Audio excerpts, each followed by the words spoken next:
y de protegerla de todos aquellos que quieren apropiarse de ella. ¿No?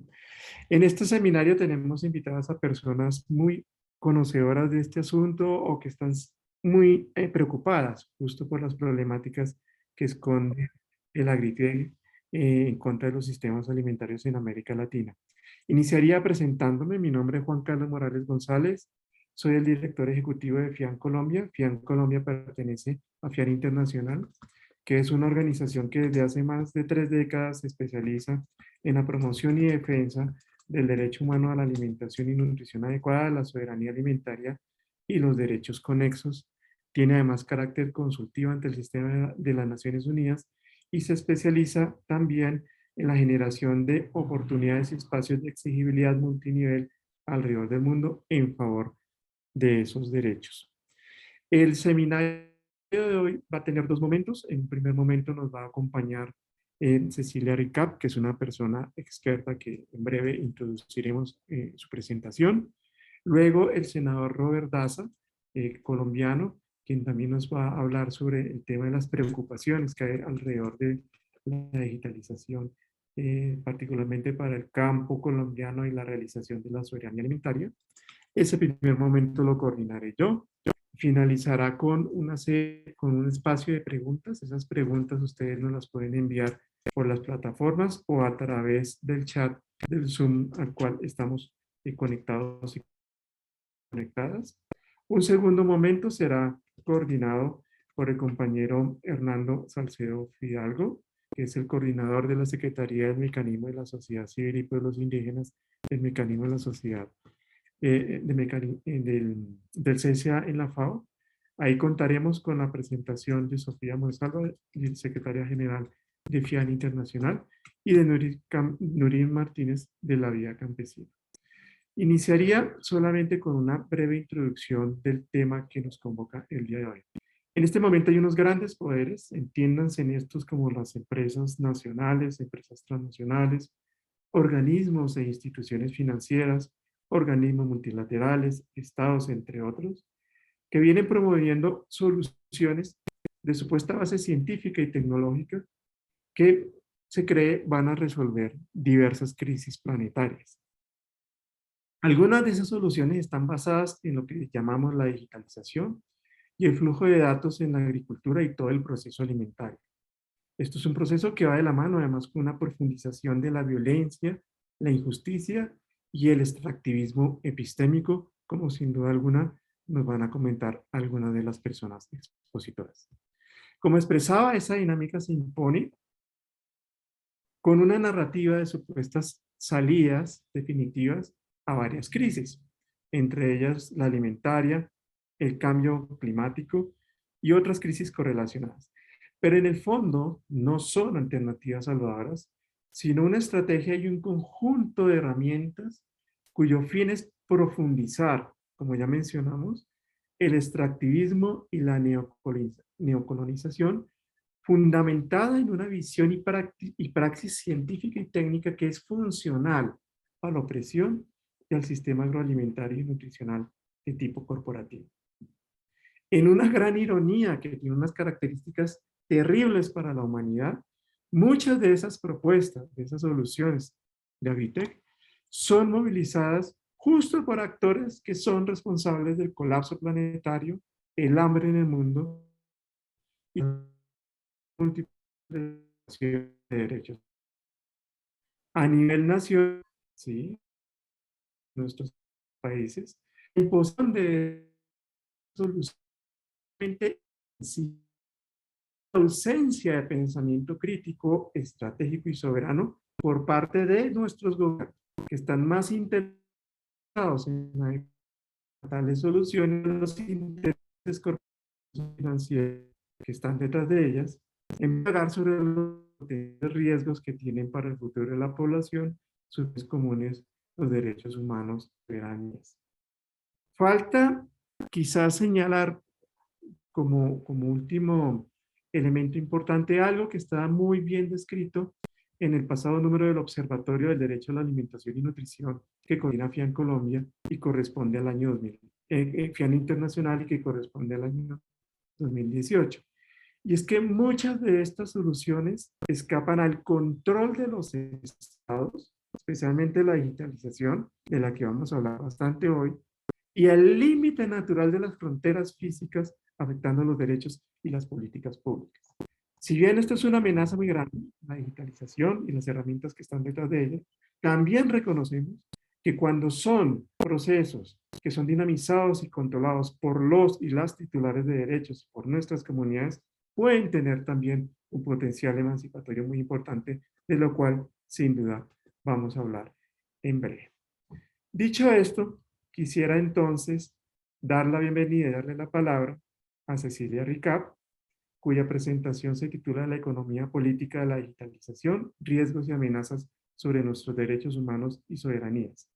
Cecilia es doctora en economía por la Universidad de Buenos Aires, es profesora titular de economía política en la Universidad de Londres y directora del programa de licenciatura en la materia. Es además investigadora titular del CONICET en Argentina e investigadora asociada del laboratorio COSTECH de la Université de Technologie de Compiègne. También es asesora del Ministerio de Salud de Argentina.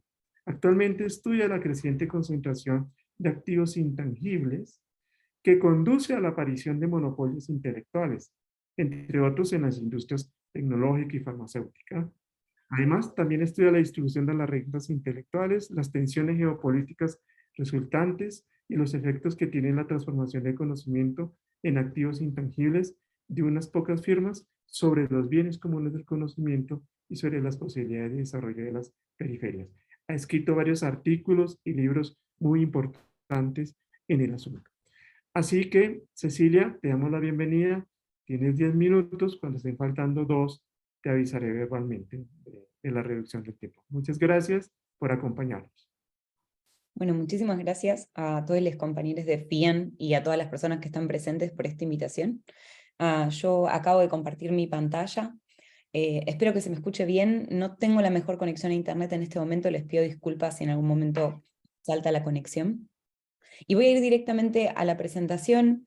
Y la presentación va a tratar de abarcar muy brevemente un marco general que llamamos con distintos colegas de monopolios intelectuales.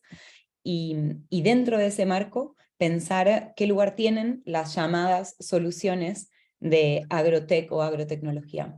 Y entonces para eso les voy a presentar primero muy rápidamente el cuadro, después me voy a concentrar en qué lugar tienen las grandes empresas de tecnología digital de Estados Unidos y de China, y por qué son casos paradigmáticos de esto que voy a llamar monopolio intelectual. Y después me voy a concentrar en uno de los casos, que es el de Microsoft, y la relación con la nube, el cloud de Microsoft, en relación a las, otra vez, soluciones de agrotecnología y por qué son un riesgo a nivel general, pero también a nivel específico para países en desarrollo o periféricos como los nuestros. Entonces, yendo muy rápido, la idea de monopolio intelectual se concentra en mirar cómo grandes empresas se encargan sistemáticamente de apropiar parte del conocimiento público, de datos públicos, y transformarlos en lo que podemos llamar activos intangibles, transformarlos en un conocimiento que es accedido de manera gratuita únicamente por ellas. Y si hay otros que acceden a ese conocimiento, va a ser ya sea o pagando, o muchas veces accediendo únicamente a los productos de ese conocimiento, otra vez pagando, pero no efectivamente teniendo acceso y aprendiendo a partir de esos conocimientos y esos datos. Y no se trata de típicamente la idea que hay en las visiones muy optimistas, excesivamente optimistas de la innovación, aparece la necesidad de decir, bueno, quien innova tiene que ser reconocido, reconocida por esa innovación, y eso le confiere una ventaja temporal en el mercado. Quien hace algo de manera más eficiente y satisface de mejor manera una necesidad, va a poder sacar más beneficio de ese proceso durante un cierto periodo de tiempo. Y eventualmente esa ventaja se la suele entender como temporal, porque se asume que el resto de las empresas de ese sector eventualmente van a poder acceder a ese conocimiento, hacerlo un proceso de eliminar ese rezago tecnológico y pasar a toda la industria a producir con esa nueva tecnología. Esta visión muy romántica de la innovación, quienes venimos de países en desarrollo sabemos que no funciona de esa manera, y que históricamente hay un proceso desigual donde empresas de países centrales sistemáticamente son las que dicen estas son las tecnologías que hay que usar, y muchas veces las empresas de nuestros países lo que hacen es adoptarlas de manera pasiva. Ese tipo de dinámica es una dinámica que se está expandiendo a nivel mundial y que se está volviendo de ventaja temporal a ventaja permanente, en el sentido de que siempre son las mismas empresas las que están constantemente innovando y haciéndose de esta ventaja de la innovación, que a veces en la literatura económica se llama una renta de la innovación. Entonces se transforman en rentistas permanentes. Y no se trata únicamente, una manera de medir esto, una manera de aproximarnos, es decir, va a ser concentrarnos en los derechos de propiedad intelectual. Por ejemplo, las patentes. Entonces, lo que obviamente vamos a poder ver es que hay un conjunto pequeño de empresas que son las que concentran la mayor cantidad de patentes en las distintas industrias. Pero esta es solo una manera, es como la punta del iceberg para acercarnos a la problemática. Porque una gran parte del conocimiento también queda guardado en secreto o es conocimiento tácito. Entonces no estamos solamente refiriéndonos al conocimiento que queda encapsulado a través de derechos de propiedad intelectual, sino también al conocimiento del cual nadie nunca llega a tener acceso. Les doy un ejemplo de los que aparecen muy de moda ahora: ChatGPT.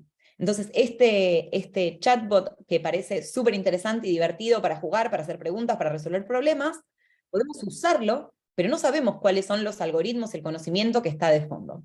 Tengo una capacidad de hablar, aunque pasen un montón de cosas, así que Lucas Posadas, podés, si querés, enchastrar absolutamente todo mi PowerPoint, yo voy a seguir hablando. Continúo diciendo que no estoy hablando, en este caso, de empresas que son las únicas oferentes en un mercado.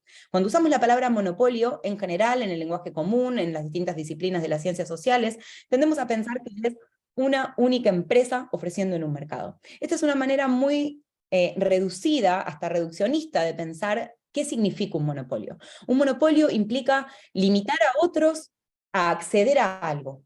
Y esa limitación a acceder puede ser si alguien, como sucede muchas veces, yo vengo de Argentina y parte de las tierras de la Patagonia están compradas por Benetton. Benetton limita el acceso a personas de Argentina a esas tierras. Esa es una forma también de monopolio, pero queda limitada a quienes quieren acceder a ese territorio.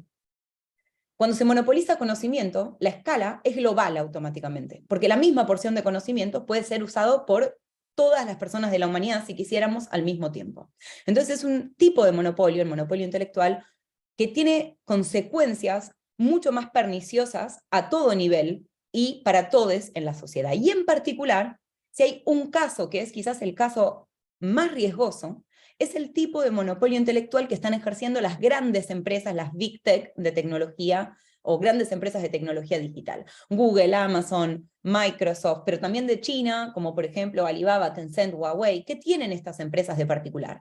Lo que tienen de particular, y les pido disculpas que está en inglés esta imagen, pero está sacada de un reporte de UNCTAD al cual yo accedí en inglés, que es sobre el capitalismo digital, y me parece que es bastante ilustrativa, y lo relevante a llevarse es distinguir en estos dos momentos cómo se crea valor a partir de los datos y cómo después se monetiza ese procesamiento de datos. Lo que tienen las grandes empresas de tecnología digital es que están monopolizando esta rueda, que están monopolizando este proceso. Por algún motivo ahora no estoy compartiendo más mi pantalla, pero ahí la compartimos de nuevo. ¿Y de qué se trata este proceso? Bueno, lo que sucede es que los datos en general en una base de datos, es poco lo que podemos extraer de ellos, especialmente cuando son bases de datos gigantes que ninguna persona, ningún grupo de personas podría hacerse a una idea, recorrer esos datos, además con la velocidad a la que se van generando todo el tiempo, por ejemplo, utilizando plataformas como Zoom, pero muchísimas otras. Entonces, ¿de qué manera se puede extraer síntesis de información con los datos? Bueno, eso sucede a través de analizar los datos con inteligencia artificial.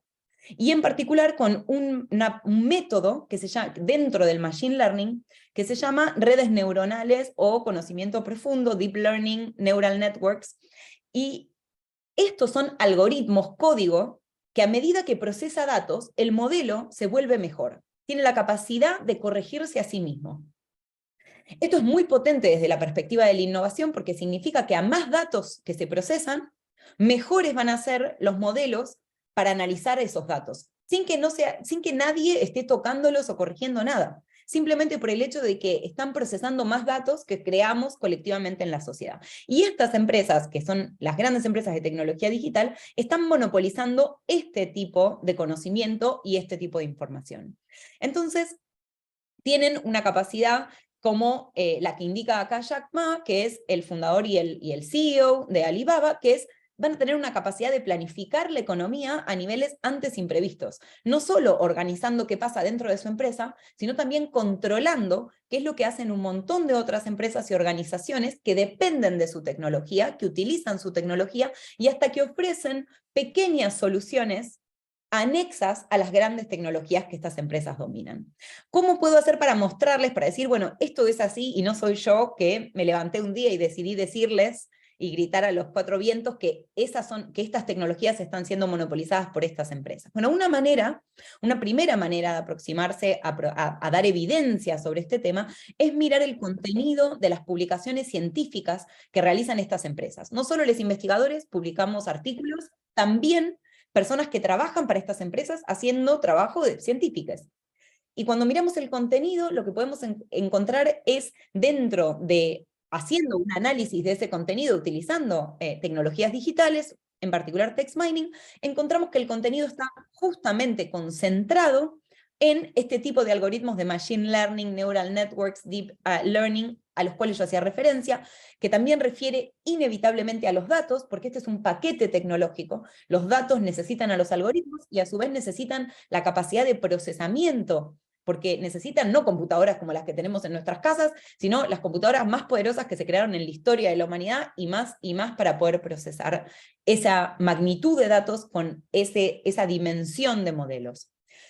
Ahora, estas empresas no están solamente enfocando su investigación en estos temas, sino que esta investigación está hecha con un montón de otras organizaciones, un montón de universidades en particular y también con otras empresas, pero quienes se llevan la mayor parte de los réditos económicos son estas grandes empresas. Entonces déjenme mostrarles primero un mapa de la agenda de quiénes son las actrices, las empresas y universidades que son las actrices principales en la producción de nuevo conocimiento de inteligencia artificial. Después les puedo contar en detalle la metodología. Lo que les quiero mostrar acá es que lo que estamos viendo es todas las organizaciones del mundo que son las más importantes en producir inteligencia artificial de frontera. Y esto lo sacamos a partir de mirar quiénes están publicando, presentando publicaciones en las conferencias de inteligencia artificial más importantes del mundo. Y lo que aparece es que tanto Facebook la tenemos acá, como Alphabet, que es Google, que la tenemos acá, como Microsoft, también Amazon está por acá en la red.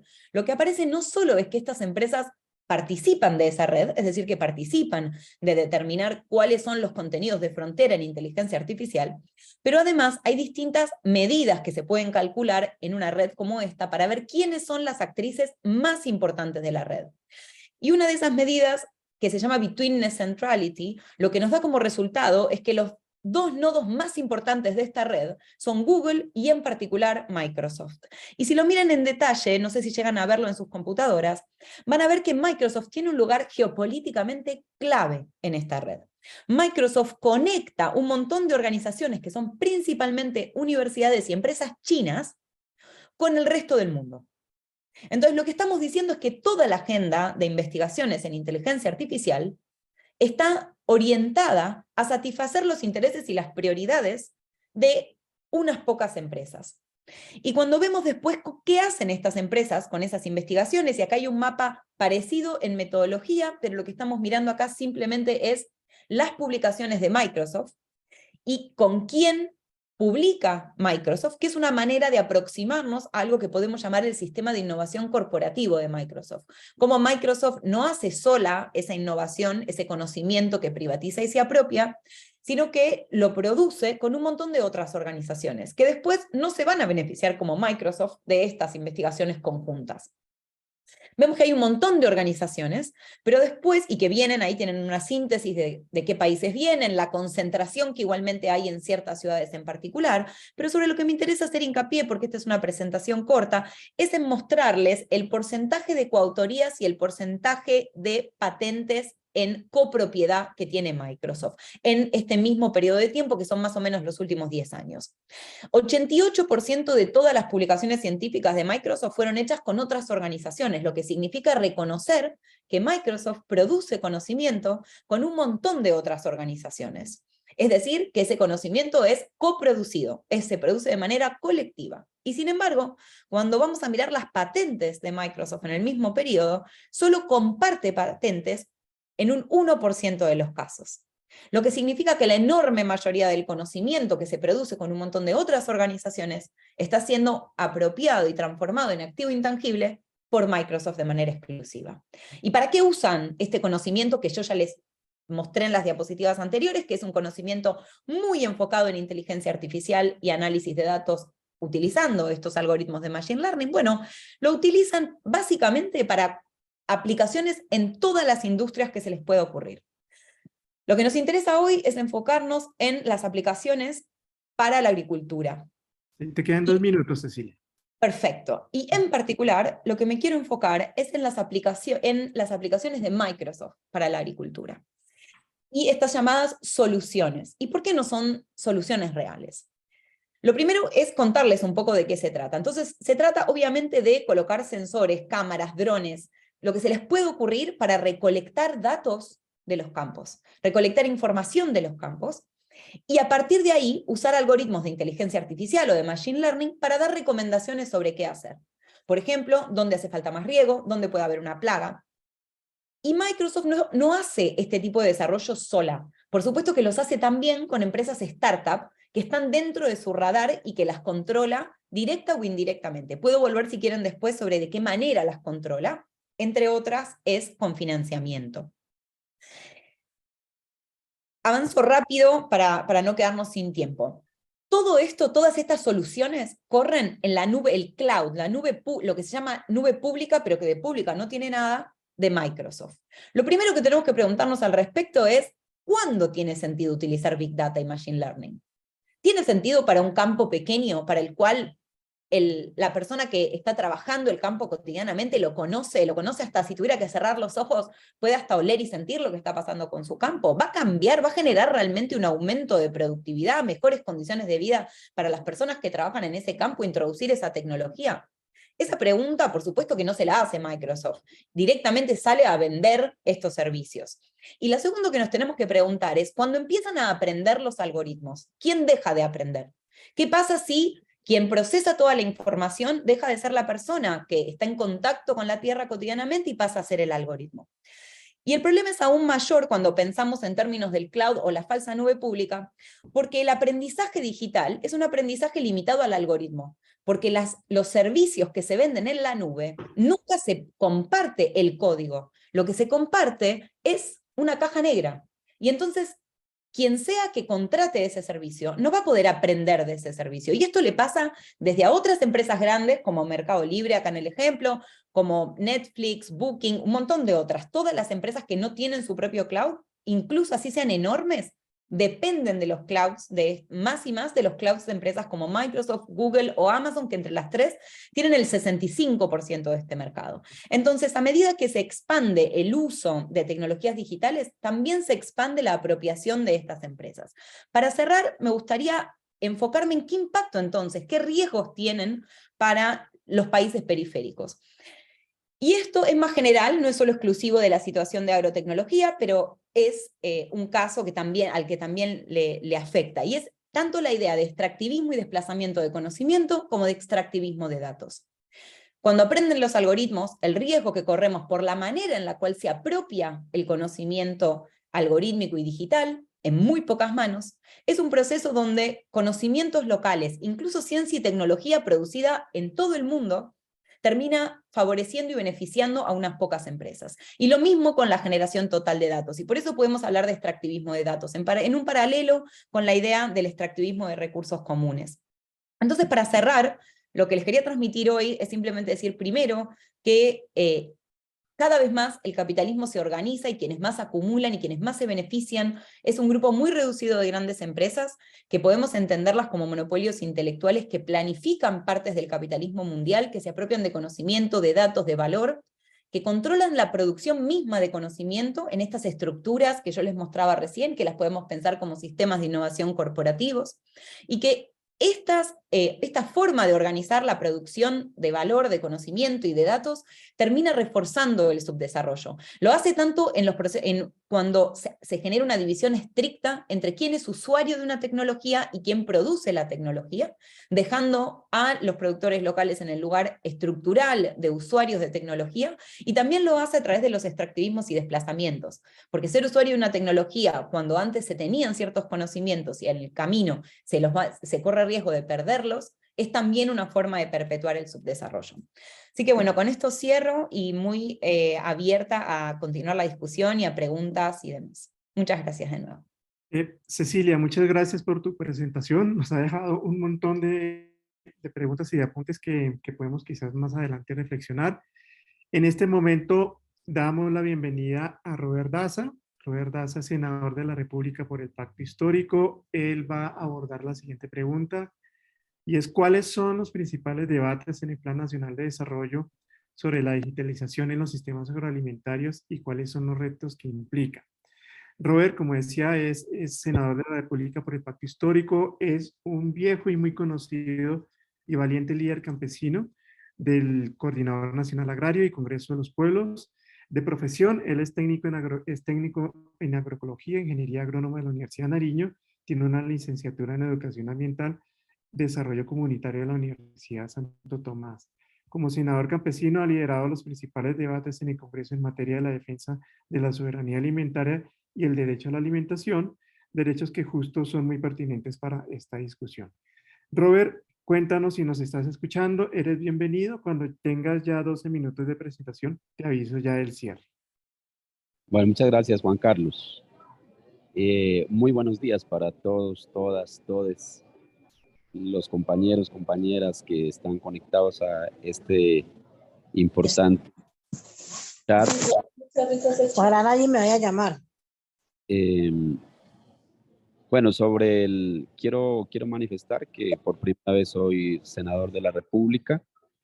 Históricamente yo he pertenecido al movimiento campesino, a unos 40 años de liderazgo campesino, defendiendo las montañas, defendiendo el agua, cuidando las montañas y en una lucha por el reconocimiento del campesinado como sujetos de derechos desde el Coordinador Nacional Agrario y Congreso de los Pueblos. Hoy como senador de la República, eso se convierten en mandatos que tienen que ver con la agricultura y la alimentación. Estamos participando de varios escenarios. Hacemos parte del Frente Parlamentario contra el Hambre como senador de la República, que está impulsado por la FAO y otras organizaciones y agencias de cooperación. Estamos también en una tarea de impulsar, en alianza con el gobierno en este momento, que el campesinado colombiano sea reconocido como sujeto de derechos en la Constitución colombiana y que se adopte la Declaración de las Naciones Unidas que reconoce los derechos de los campesinos y otros pobladores rurales en Colombia, pues lo cual ya sucedió el 2 de noviembre con la firma que hizo el canciller de la República de Colombia. Estamos también impulsando otros proyectos, uno muy importante para la alimentación, que lo radicamos con el apoyo de todas las redes de agricultura familiar, campesina y movimiento de agroecología en Colombia, que es un proyecto que fomenta y fortalece la agroecología como un punto de partida hacia el cambio de modelo agrario que tenemos en la actualidad en Colombia. Igualmente también pues hacemos parte de otras iniciativas importantes que tienen que ver, por ejemplo, como con esta ley de hambre cero, que viene siendo liderada por el senador Iván Cepeda, por Wilson Arias, y pues hemos atendido a varios llamados de FIAN Colombia para estar presentes en estas discusiones sobre el tema de ultraprocesados, con Red Papás también, y pues todo este tema del derecho a la alimentación. Es decir, como senador de la República, como parte integral de un movimiento campesino, como es el Coordinador Nacional Agrario, estos temas son temas del diario vivir. Bueno, ya con respecto a la pregunta del Plan Nacional de Desarrollo. En el Plan Nacional de Desarrollo, pues todos estos temas de campesinado y agricultura son unos temas que vienen dispersos, o sea, no hay una unidad de cuerpo. Desafortunadamente, no se apoyó, pues, o sea, de manera explícita la orientación que dio nuestro presidente Gustavo Petro, que todos esos diálogos sociales vinculantes, es decir, la participación que hizo el pueblo colombiano, que estuvieron más de 300.000 personas en diferentes escenarios regionales y sectoriales, aportando ideas para la construcción del Plan Nacional de Desarrollo, pues quedaran incluidas.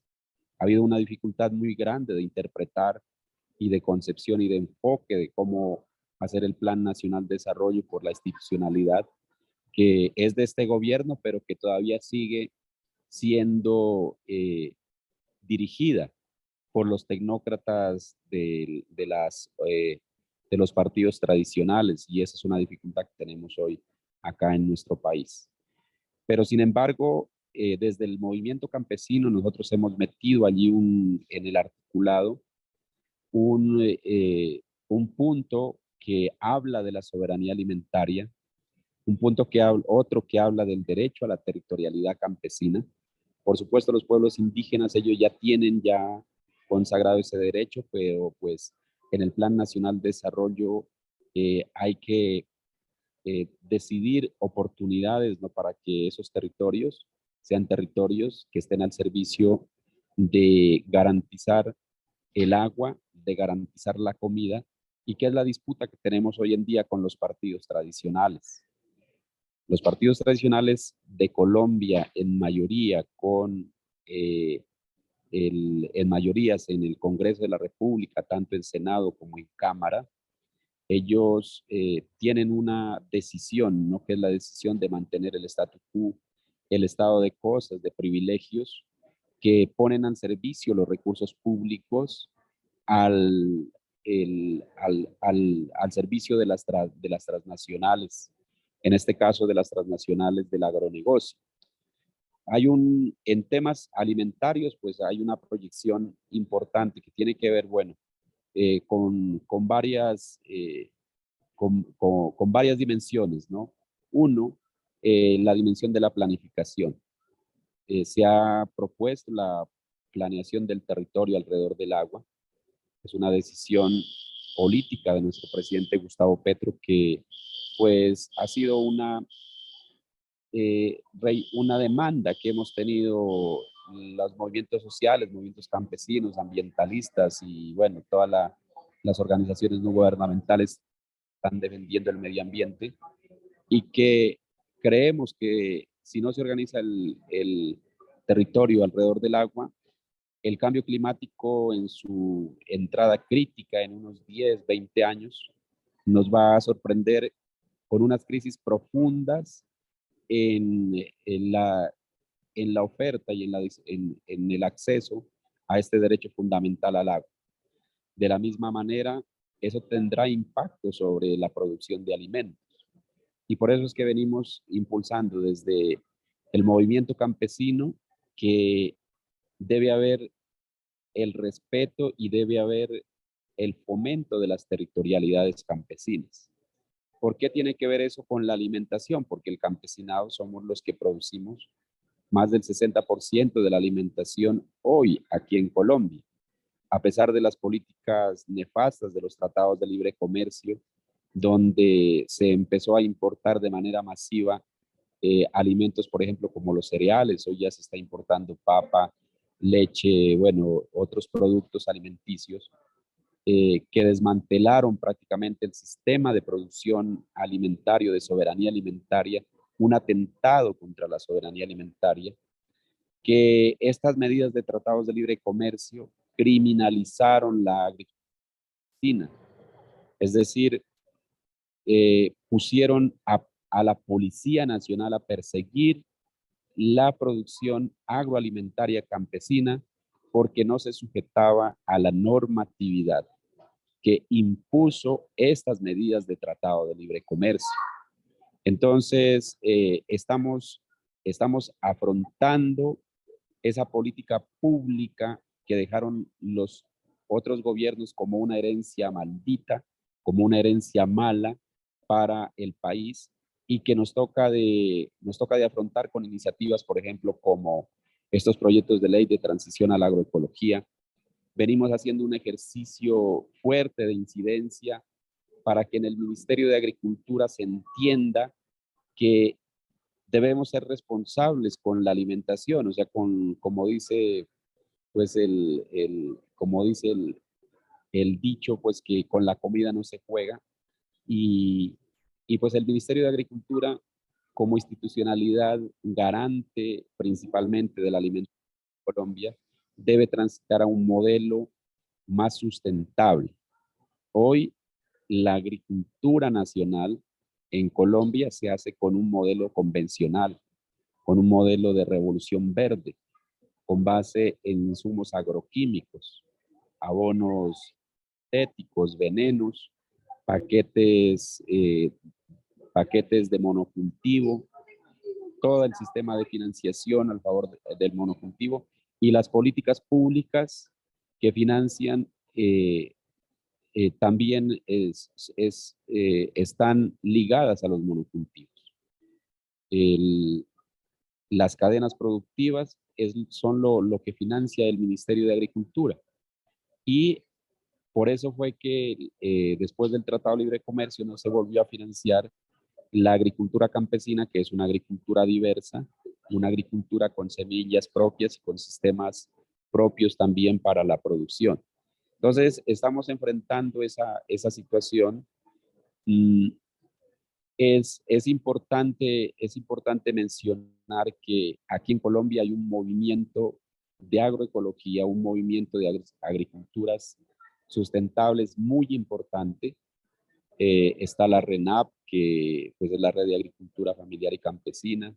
Están las redes de agroecología, las redes de los guardianes, cuidanderos, protectores de semilla, custodios de semillas, que han jugado un papel muy importante en la defensa de este bien común tan estratégico para el país y para las personas.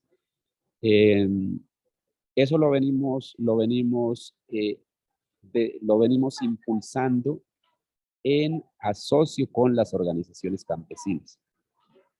Estuvimos en la Convención Nacional Campesina, donde estuvo la mayoría del movimiento campesino nacional, creo que recogió más del 90% de las expresiones campesinas organizadas a nivel nacional, y allá hay un acuerdo con el gobierno, que el mismo gobierno lo planteó, es decir, tiene que haber una alianza campesinado-Estado que resuelva el derecho a la alimentación, que garantice la soberanía hídrica y que garantice el cuidado de las semillas como bien común y como bien estratégico para la alimentación en Colombia.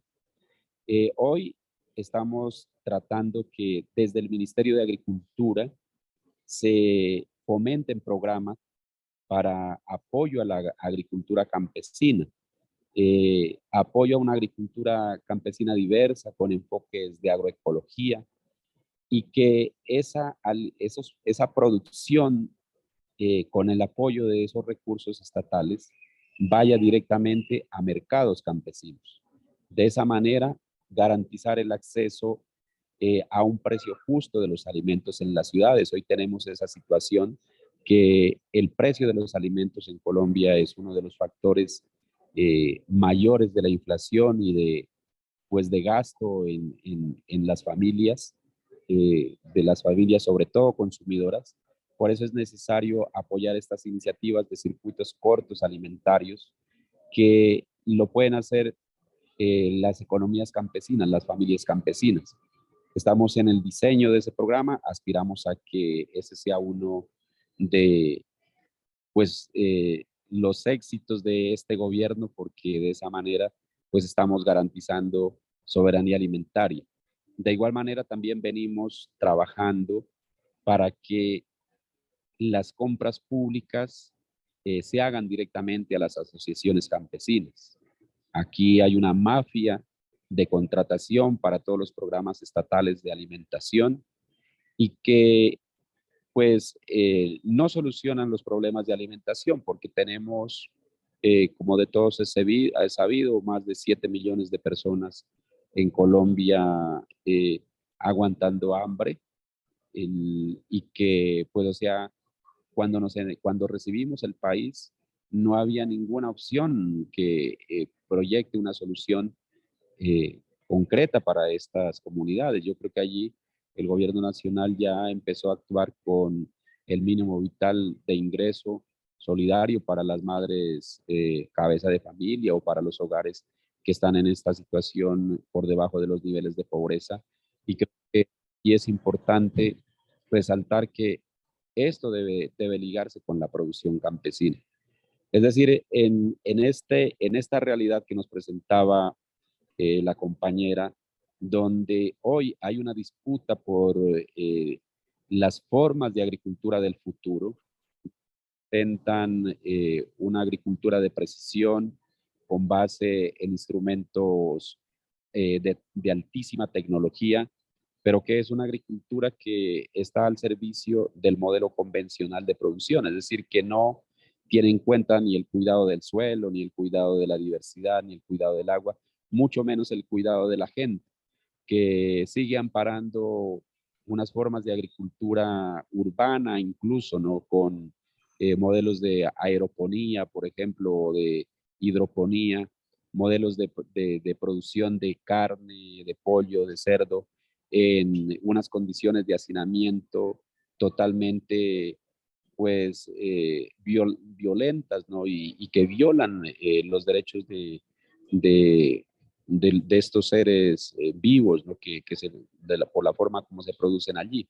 Entonces, tenemos que avanzar hacia hacer esa relación campo-ciudad, pero hacer también a tomar también una decisión sobre qué tipo de productos estamos consumiendo. El pueblo colombiano tiene que avanzar hacia decidir o le compramos a la transnacional los productos ultraprocesados o compramos en los mercados campesinos o compramos en las plazas de mercado que todavía subsisten alimentos y de esa manera contribuimos a mejorar la economía campesina, contribuimos a fortalecer la economía local y contribuimos con una alimentación sana, con una alimentación más adecuada. Robert, te queda un minuto. Sí, señor. Sí, ya estoy para cerrar. Bueno, el debate que yo quiero proponer en este chat es que todas esas iniciativas aún no tienen un punto de encuentro. Todavía encontramos una comunidad campesina que anda haciendo sus esfuerzos por su lado, unos pueblos indígenas por su lado, grupos significativos muy importantes en Bogotá, en Cali, en todas las ciudades, con este tema de la alimentación, organizaciones no gubernamentales. Tenemos que llegar a un momento determinado en que el tema de la alimentación junte toda esa fuerza movilizadora de las organizaciones sociales y campesinas principalmente, junte todos esos esfuerzos que vienen haciendo organizaciones no gubernamentales, que vienen haciendo agencias de cooperación, para lograr que juntos en una red por el derecho a la alimentación logremos garantizar que en Colombia y bueno, y en otros países, niños no mueran de hambre, niños y niñas no mueran de desnutrición y que las familias campesinas tengan los alimentos para tener una vida y un bienestar en sus hogares. Bueno, muchísimas gracias, Juan Carlos. Agradezco a Fian por la invitación. Yo aquí estoy pendiente en el aeropuerto. Me cerraron el vuelo, Juan Carlos, por mal tiempo en el aeropuerto de Pasto, para donde voy, pues eso por allá es normal. Bueno, aquí voy a seguir pendiente con el debate, pues y atento a las preguntas. Muchísimas gracias. Dios les bendiga. Muchas gracias, Robert, por tus interesantes reflexiones. Ya tenemos acá un conjunto de preguntas para lo cual vamos a destinar en total apenas 12 minutos y no afectar el tiempo del segundo bloque de presentaciones del día de hoy. Yo empezaría con las preguntas que le han formulado a Cecilia. Si te es posible, Cecilia, quizá responderlas eh, enlazándolas, por supuesto. Y en realidad son muchas preguntas, pero recojo tres que me parece que son, de cierta manera, abarcadoras de lo que se ha preguntado. La primera es si tú podrías detallar un poquito más sobre los temas de investigación específica que hace Microsoft en lógica de inteligencia artificial en materia alimentaria, y si has conocido que algunas de esas investigaciones además estén vinculadas con procesos muy fuertes de patentamiento de bienes comunes. La segunda pregunta es, si tú conoces que exista alguna regulación o intentos de regulación a nivel global o nacional, ¿sí?, que traten de contener el extractivismo de datos. Una pregunta que creo es muy pertinente justo porque parte de la discusión es qué hacer frente a estas amenazas tan grandes.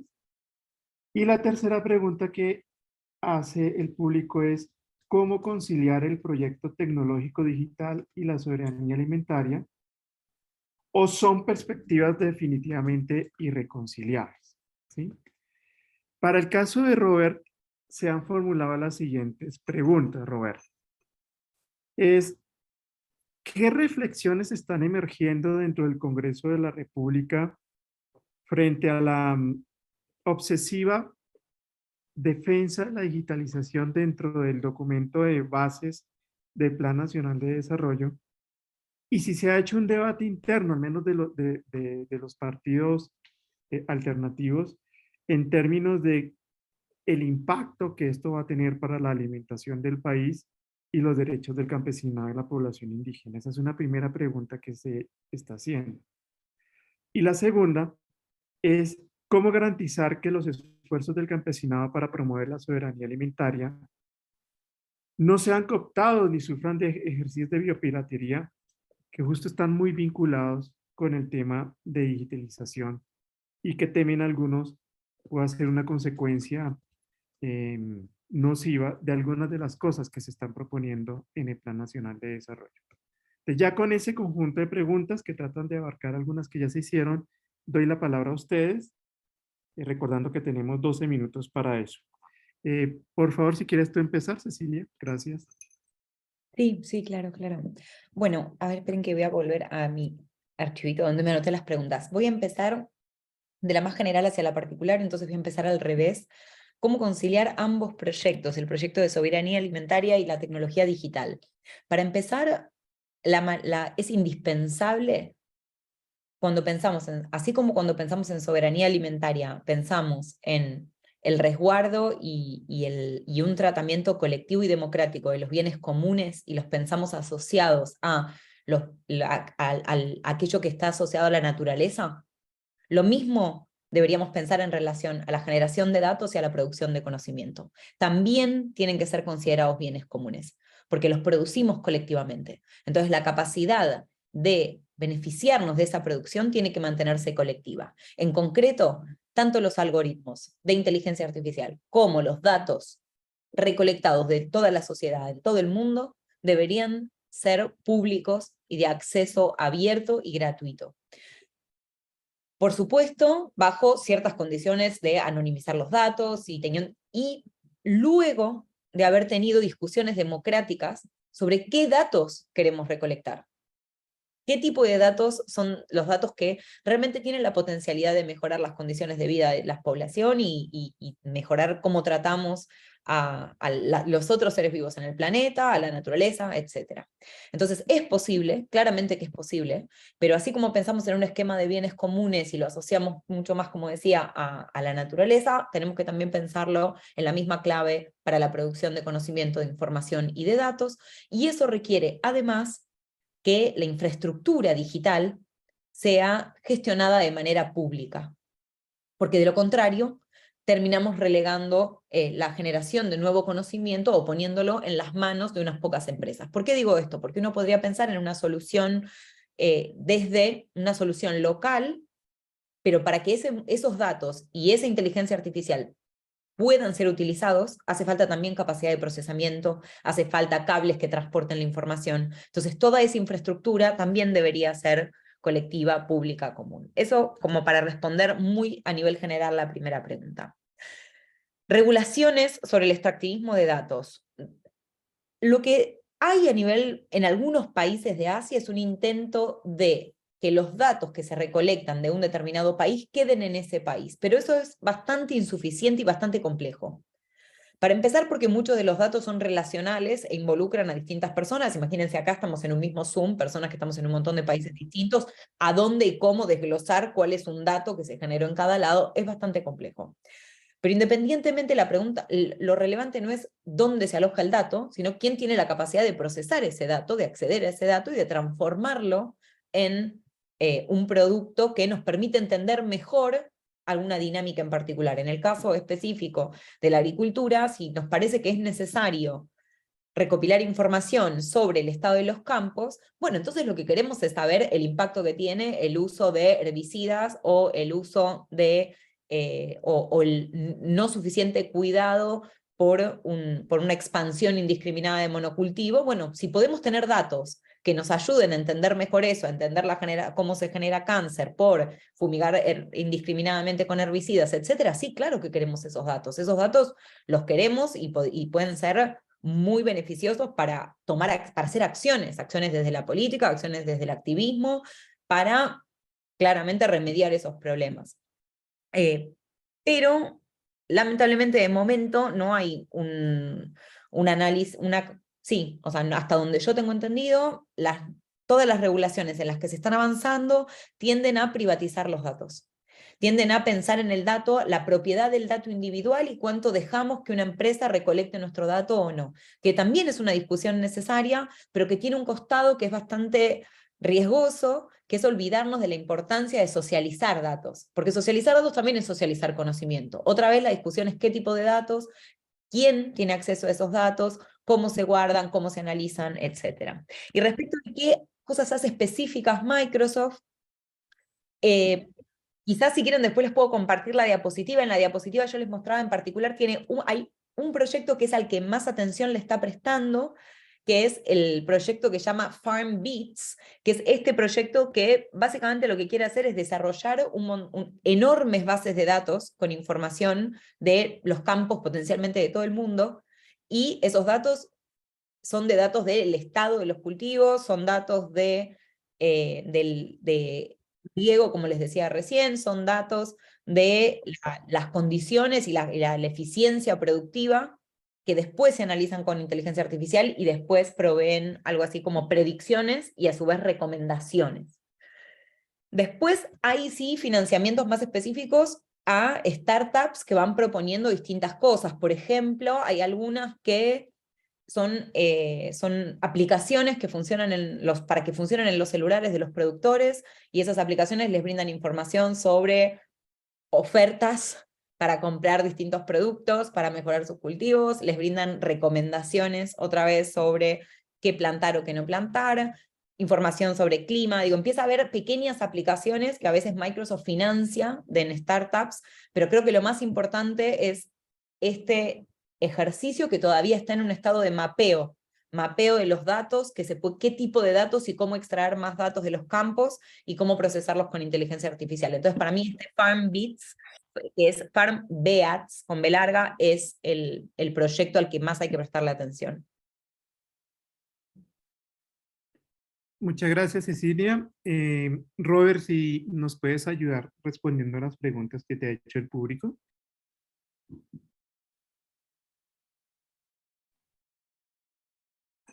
¿Nos escucha, Robert?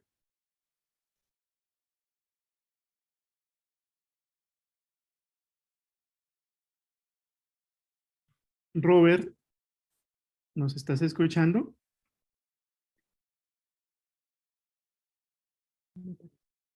Sí, ¿será que se cayó la llamada de Robert? No se cayó, sino Ah, que estaba con dificultad. vale, Robert, gracias. Bueno, sobre esta tecnología digital, ¿no? En la agricultura, Plan Nacional de Desarrollo. Bueno, mire, yo quiero, una opinión personal es que necesitamos nosotros información tecnológica y necesitamos tecnología para mejorar los sistemas productivos. Eh, Aquí la discusión no es digamos, o sea, la tecnología per se, porque en el cambio climático nosotros vamos a necesitar mejores sistemas de información climática, ¿sí? Sobre régimen de lluvia, régimen de sequía, los movimientos que van a haber de las nubes, bueno, donde algunas fuentes de agua se irán a secar, otras irán a aumentar. Bueno, cómo están los acuíferos en recarga de agua, etcétera, etcétera. Esa tecnología es mucho más factible manejarla y tenerla a disposición de las comunidades con todos estos sistemas de información digital que hoy se manejan y que seguramente si eso se los toma como política de Estado, si eso se los toma como una responsabilidad, luego pues estos son instrumentos de muchísima ayuda para la producción, inclusive y producción campesina. Ya cuando esto se pone al servicio únicamente del gran capital y de la producción del agronegocio, es donde, pues, o sea, causa los impactos negativos tanto a la madre tierra como, pues, al medio ambiente y a la población en general. De tal manera que en esto, pues, eh, tenemos que, tenemos que avanzar es en el enfoque. En esta pregunta que hacen sobre la biopiratería, en el proyecto de transición a la agroecología tenemos un capítulo específico donde hablamos del derecho a las semillas criollas, las semillas propias, las semillas que son semillas para la alimentación y para la vida. Allí se habla de la protección de esas semillas, se habla sobre el manejo de esas semillas. Tenemos el enfoque y el concepto de semillas libres. Las semillas no tienen que ser patentadas, es decir, propiedad de nadie, porque la vida no puede ser patentada. Las semillas son la vida misma. Y bueno, yo creo que todo eso es importantísimo, ¿no? Referirme, bueno, por último a lo de la pregunta sobre esto del conocimiento, ¿no? Yo creo que el conocimiento es un derecho y lo que nosotros tenemos que exigir es que esté a disposición de las necesidades de la gente. El conocimiento no puede ser una herramienta de acumulación de capital como lo es hoy en día y pues, de negación de derechos y de opresión de los pueblos. El conocimiento es importantísimo hoy en día, incluso mucho más importante en la agricultura, por ejemplo, que el agua, que la misma tierra, que pues, o sea, son elementos que los podemos gestionar, pero el conocimiento a veces es muy difícil tenerlo a disposición para mejorar los sistemas productivos. Bueno, muchas gracias, Juan Carlos. Que mi Dios les bendiga. Aquí sigo atento pues hasta el momento que pueda estar con ustedes. Unos parabienes iguales para ti, Robert. Muchas gracias por acompañarnos. A ti también, Cecilia. Igual vamos a seguir con la segunda parte de este interesante seminario. Doy la palabra para esos efectos a mi compañero Hernando Salcedo Fidalgo. Él es médico, coordinador de la Secretaría del Mecanismo de la Sociedad Civil y Pueblos Indígenas del CSA en FAO. Bienvenido, Hernando, y cedo la palabra para esta última parte del seminario. Muchas gracias, Juan Carlos. Bueno, vamos a ir rápidamente a dar la palabra a las personas que van a intervenir en lo que viene. No sin antes decir que en lo que se ha dicho en la primera parte de este intercambio, queda la gran pregunta sobre cómo acceder a los avances tecnológicos y a una digitalización con soberanía que no sea una profundización de las desigualdades y una captura progresiva aún mayor de los sistemas alimentarios. Es un poco la pregunta estructural que va surgiendo con algunas especificidades en cada caso. Quiero presentar a nuestra invitada, la primera invitada de esta segunda parte de nuestro encuentro, que tendrá 12 minutos para su intervención, que es Sofía Monsalve. Bienvenida, Sofía, quien va a presentarnos su participación, su aporte en el contexto de este nuevo informe de Agritech y sistemas alimentarios en América Latina. Un poco esta polaridad entre el control corporativo, la captura corporativa y las alternativas basadas en derechos humanos en lo que tiene que ver con los sistemas alimentarios. Sofía es secretaria general de FIAN Internacional y miembro del panel IPES Food, con un máster en ciencias políticas y filosofía. Tiene una amplia experiencia de investigación en derechos humanos, la tierra y la gobernanza de los recursos naturales. Su trabajo de incidencia en la promoción en el sistema de derechos humanos en Naciones Unidas, ante la FAO y el Comité de Seguridad Alimentaria Mundial, dicho sea de paso, son dos cosas completamente distintas. Ha contribuido a importantes avances en el desarrollo de la materia de derechos humanos. Sofía, por favor, sin más preámbulo, te doy la palabra, tienes 12 minutos. Luego presentaré a nuestra segunda expositora y intentaremos tener el tiempo para preguntas. Adelante, Sofía. Bien, muchísimas gracias, Hernando, y muchas gracias a FIAN Colombia por organizar este seminario y por invitarme a presentar este trabajo que pude hacer en colaboración con mi colega Philip Zoifer. Bien, lo que hicimos en este informe es, bueno, Cecilia nos pintó el panorama mayor, digamos, de cómo es el capitalismo en esta fase de los monopolios intelectuales, y ella habló entonces de, bueno, esas grandes estructuras globales. Es obvio que el agronegocio está usando este tipo de tecnologías para sobrevivir. Ellos saben que tienen un problema muy grande de sostenibilidad ambiental, social y de muchos tipos, y saben entonces que la presión por cambiar, digamos, el modelo de producción es bastante grande, pero piensan que encontraron la solución mágica, que es este tipo de tecnologías, y entonces están tratando de usarla supuestamente para responder a estos problemas fundamentales que tienen, pero evidentemente estas tecnologías, como ya lo explicaba Cecilia, tienen en sí mismas, bueno, este sesgo de acumulación de poder y de conocimiento. Entonces, la mayoría de estudios que ha hecho, por ejemplo, el grupo ETC, que ha trabajado mucho en este tema, o GRAIN, ellos están, bueno, digamos, están siguiendo cuál es el desarrollo tecnológico en el agronegocio.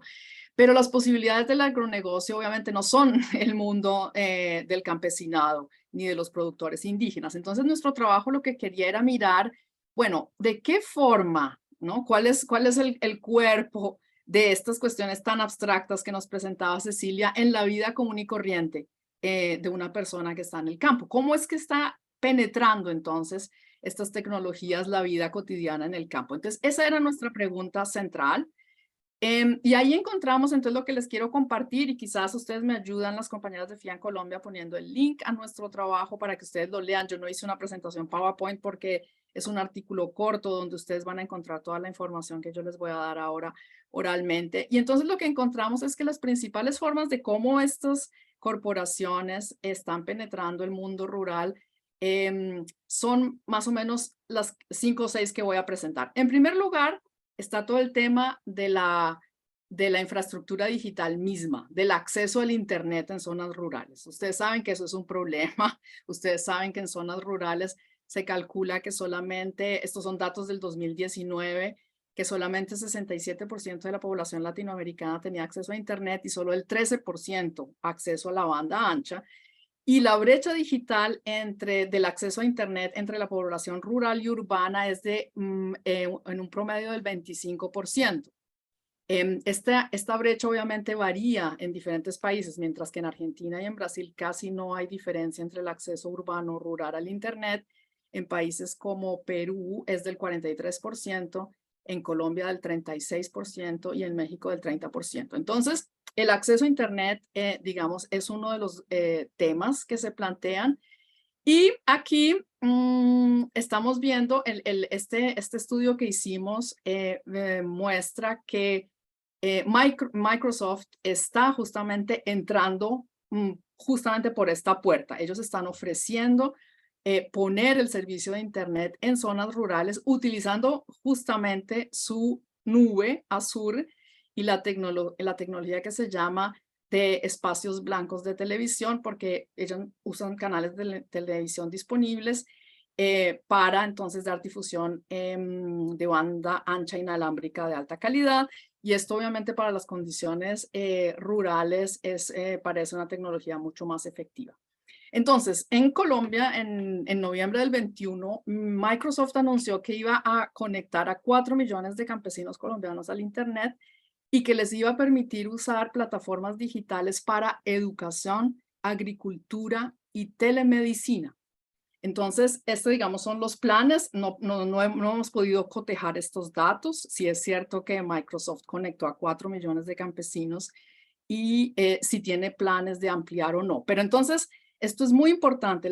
La infraestructura digital la está poniendo Microsoft en países como Colombia y entonces es un tema al que hay que ponerle mucha atención porque como Cecilia dijo al final las recomendaciones en su presentación, la infraestructura tiene que ser pública.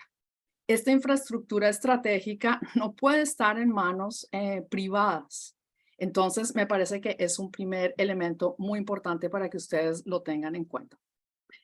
Bien, nuestro estudio se basó, es un estudio de escritorio. Lamentablemente no pudimos hacer información de campo, entonces tiene las limitaciones de un estudio de escritorio. Y la otra importante limitación que quiero añadir es que se basó en estudios que ha producido principalmente el Banco Interamericano de Desarrollo en cooperación con Microsoft. Y el otro actor en esta investigación, digamos, en este campo, es la Asociación del Sistema Global de Comunicaciones Móviles. O sea, esta es, digamos, la plataforma que aglutina a Movistar, a Claro, a Vodafone, a toda la telefonía celular. Y esto ya es un dato interesante para que ustedes vean quiénes son los actores. Significa que ellos pueden usar los datos que pasan por sus teléfonos celulares, los datos de, obviamente, la población rural, justamente para, bueno, como sabemos, utilizar la inteligencia artificial y descubrir patrones y, bueno, sacar sus conclusiones. Bien, entonces les decía que estos estudios del BIT, en colaboración con esta asociación del Sistema Global de Comunicaciones, identificaron que hay 5 categorías de cómo están entonces utilizando los campesinos, el Internet, por decirlo así. Y la primera entonces son las plataformas electrónicas de comercio para comprar y vender productos. Las compras digitales de mayor escala, el asesoramiento digital o lo que antes eran los servicios de extensión rural, los servicios financieros digitales y la agricultura, lo que se llama inteligente. Esa sí es la que requiere más capital y más tecnología.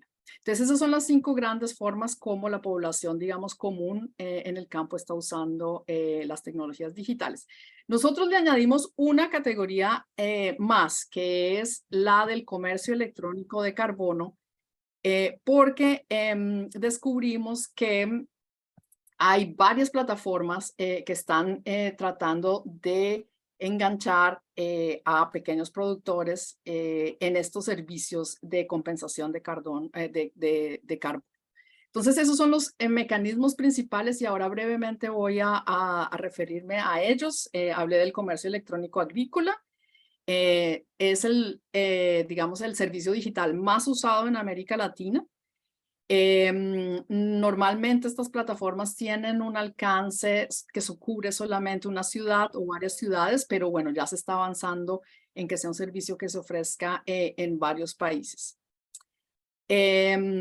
Ustedes saben que esa fue la experiencia de la pandemia. Muchos de ustedes usaron este tipo de plataformas digitales justamente para poder resolver el tema pues, del confinamiento y todo este tipo de cosas. Entonces, no es sorprendente. La cuestión es que obviamente estas plataformas digitales están pasando por estos procesos de concentración donde obviamente los grandes empiezan a comerse a las experiencias chicas y entonces este sector se está consolidando. Bien, la contratación digital, les decía que es la otra forma de usar estas tecnologías y aquí se trata de las herramientas que se usan para gestionar requisitos de certificación, de trazabilidad. Esto sobre todo es muy relevante para los productores campesinos que están, digamos, involucrados en exportación, cultivos de exportación como el café, el cacao, la miel y otros productos frescos. Sin embargo, parece que todavía no han avanzado mucho en estas cadenas de valor, digamos, en la digitalización de estas cadenas de valor que incluyen a los pequeños productores. Bien, les decía entonces que el comercio de carbono electrónico es otra de las formas donde hay se está impulsando mucho la promoción de estas tecnologías digitales para enganchar pequeños productores. De hecho, por ahí vi a Melissa Hill del Maela, porque nosotros estamos tratando de hacer ahora una investigación de campo. Ella está haciendo una investigación de campo para ver cómo es que están funcionando estas plataformas de carbono en Colombia, porque ellos dicen que han logrado involucrar a caficultores en Risaralda y en el Cauca supuestamente también, para que entonces hagan parte de estas plataformas digitales y queremos saber entonces cómo son los contratos, cuáles son las condiciones, dónde quedan los datos, etcétera. Entonces, digamos, eso más adelante tendremos noticias que corroboran qué está pasando en este campo. Bien, los servicios financieros digitales es la otra forma también. Esta forma en América Latina no está muy diseminada comparado como por ejemplo en África o en Asia, donde hay mucha más participación de pequeños productores en los servicios financieros digitales. Según parece, esto tiene que ver más con las regulaciones regionales que protegen a los bancos de la competencia de los servicios de dinero móvil no bancario. Bien, esos son los datos que encontramos. Y luego, como les decía, los servicios de la agricultura inteligente, que aquí estamos hablando de la automatización, del Internet de las cosas. Estos son menos usados por los pequeños productores en América Latina. Sin embargo, se están haciendo proyectos pilotos en varias partes de la región en este campo. Y finalmente les hablaba de los servicios de asesoramiento digital o lo que antes era la extensión rural, que son las aplicaciones que dan información sobre el clima, sobre los precios, sobre las plagas y etcétera. Bien, entonces, estas son entonces las formas como que se está usando, como realmente los productores de pequeña escala están, digamos, encontrando este fenómeno. ¿Quiénes son los principales actores? Ya mencioné dos, al Banco Interamericano de Desarrollo. El banco provee no solamente estudios, sino también crédito. En su base de datos encontramos 13 proyectos que se centraban obviamente en promover la adopción de la agrotecnología. Obviamente hay mucho discurso, mucha propaganda de que son para las prácticas climáticamente inteligentes, para las mujeres, para los jóvenes. Encontramos varios proyectos en la acuicultura, en el riego y herramientas digitales para optimizar la trazabilidad de las cadenas de valor, como les decía anteriormente.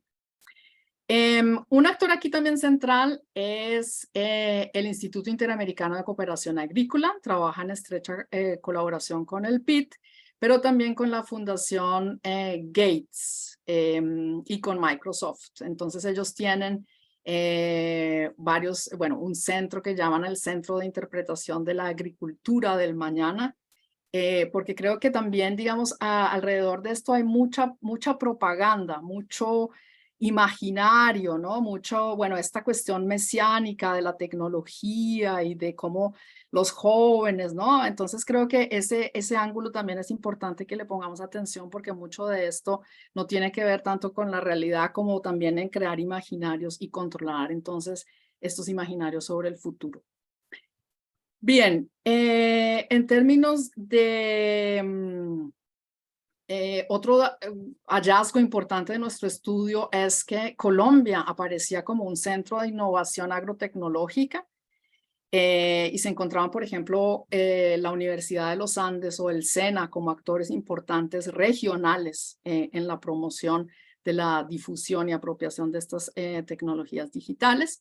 Y encontrábamos también que quizás tiene que ver con que Colombia ya en el 2016 adoptó un plan estratégico de ciencia y tecnología e innovación para el sector agropecuario, donde se identificó el impulso al uso de las tecnologías de la información y la comunicación para la innovación en agricultura y ganadería como un tema central.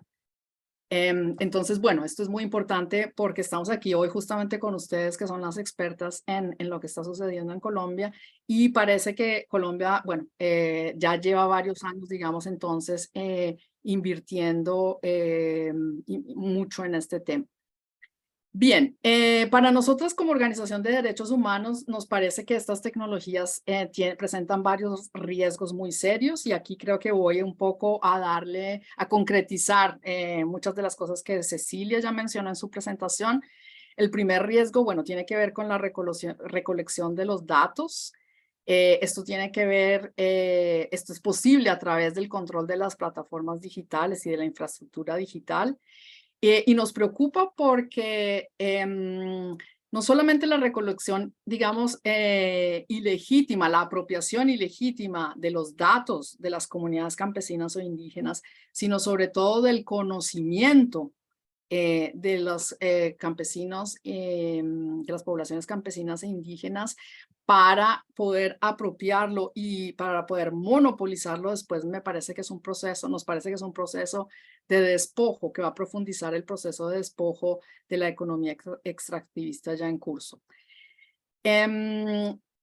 Obviamente son tecnologías que si siguen desarrollándose de la manera como están, van a concentrar aún más poder en manos de las corporaciones digitales y aquí, como decía, el control de las infraestructuras es central.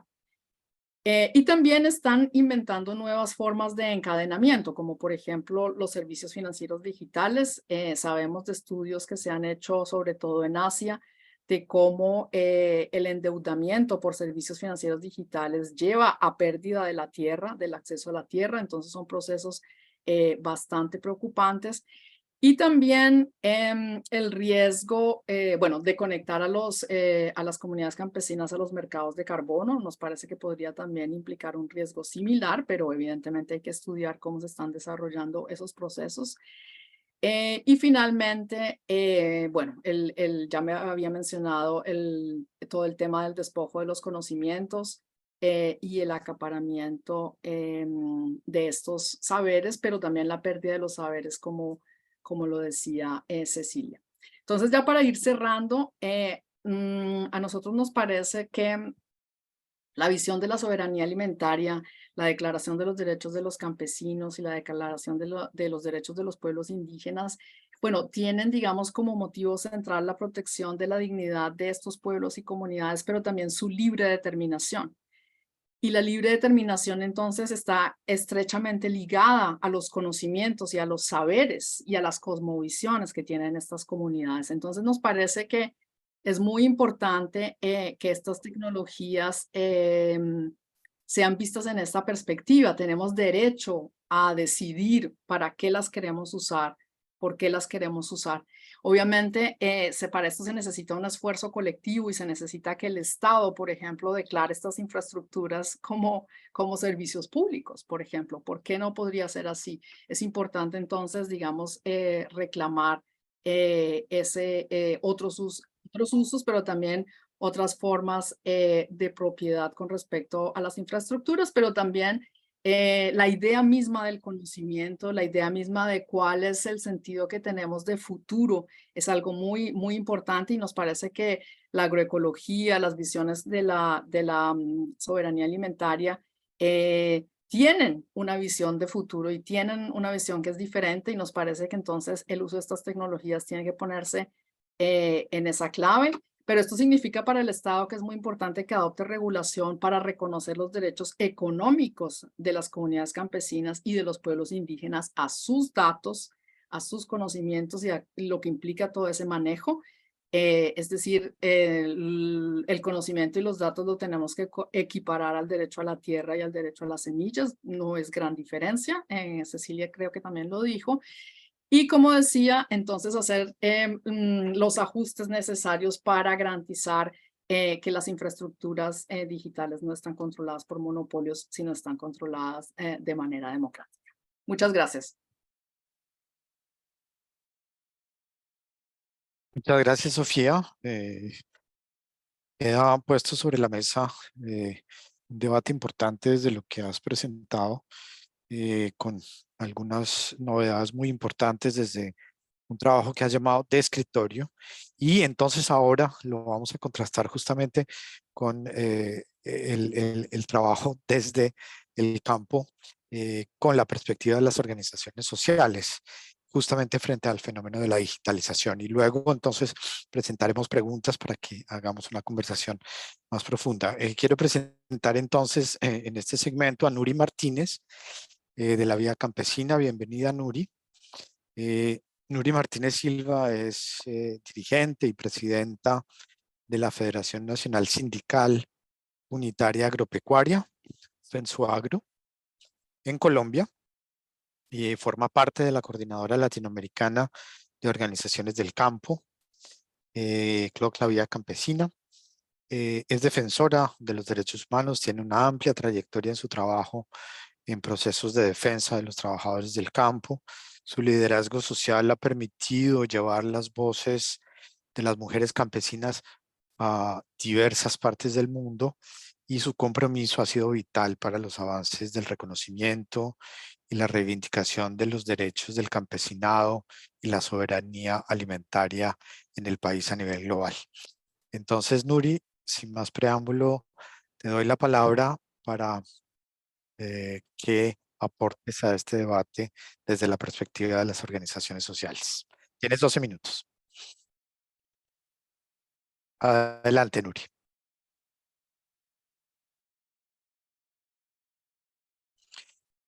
Estamos seguros de que Nuri me está escuchando.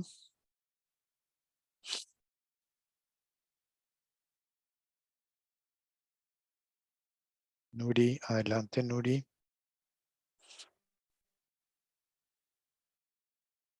Bien, estoy mirando el listado de participantes. No sé si se desconectó. Parece que se le cayó la llamada. Estamos Ah, tratando de comunicarnos con ella. muy bien, entonces, mientras tanto podemos ir revisando mientras llegan las preguntas, varios aspectos de lo que ha dicho Sofía. El primero es este problema de cómo la infraestructura digital en el sur global está siendo puesta por el sector corporativo. Bien, Nuri, ¿has llegado? No, Hernando, estamos... No, ok. Bien, entonces decía, sí, este problema de que la infraestructura digital se esté poniendo en el sur global desde el sector de las corporaciones del monopolio de los datos, y la construcción de narrativas, incluso de parte de gobiernos progresistas, a propósito de el alcance del progreso a través del acceso a estas tecnologías que están construyendo formas de dependencia profundas y continuas, de una manera que invisibiliza a aquellas que tradicionalmente habían generado la dependencia en términos de lo que hemos llamado desarrollo. Entonces creo que de lo que ha dicho Sofía, esto es absolutamente relevante, así como el problema de los servicios financieros digitales. Por supuesto, esta usurpación y monopolio del conocimiento, al poner en peligro los conocimientos tradicionales que vienen de las culturas del campo y de los propios pueblos indígenas, es un aspecto muy relevante de lo que Sofía también ha presentado. Entonces, yo propondría que mientras llega Nuri, si vamos recogiendo algunas preguntas del público para Sofía, podemos ir dinamizando esta parte mientras logramos la conexión de Nuri, o si Sofía quisieras reaccionar frente a lo que estoy diciendo. Hernando, estamos tratando de comunicarnos con ella. Parece que es una caída de señal grande porque no nos responde el celular. Pero yo ya tengo una pregunta que nos ha llegado acá para Sofía. Muy bien, Quizás dale. para ir ganando tiempo y aprovechando el Sí, impulso que nos dio perfecto. Sofía. Y la pregunta consiste en que si este problema de la digitalización y del agritech nos obligaría a pensar en una dimensión más amplia de las soberanías, lo colocan en plural. Y yo supongo que lo dicen porque justo tiene que ver con la soberanía de los datos, con la soberanía alimentaria, pero también la soberanía de infraestructura y la soberanía nacional. Entonces se hace esa pregunta que si creemos que justo esta problemática nos obliga a una defensa mucho más amplia e integrada de las soberanías. Sí, muchas gracias por la pregunta. Sin duda, creo que ya digamos se ha acuñado el término de soberanía digital. Bueno, yo vivo aquí en Alemania, en Europa, y es bastante interesante observar que aquí el término soberanía digital en Europa, en la Unión Europea, es bastante conocido, o sea, lo utilizan personas de gobierno aquí y es simpático porque soberanía alimentaria en cambio no.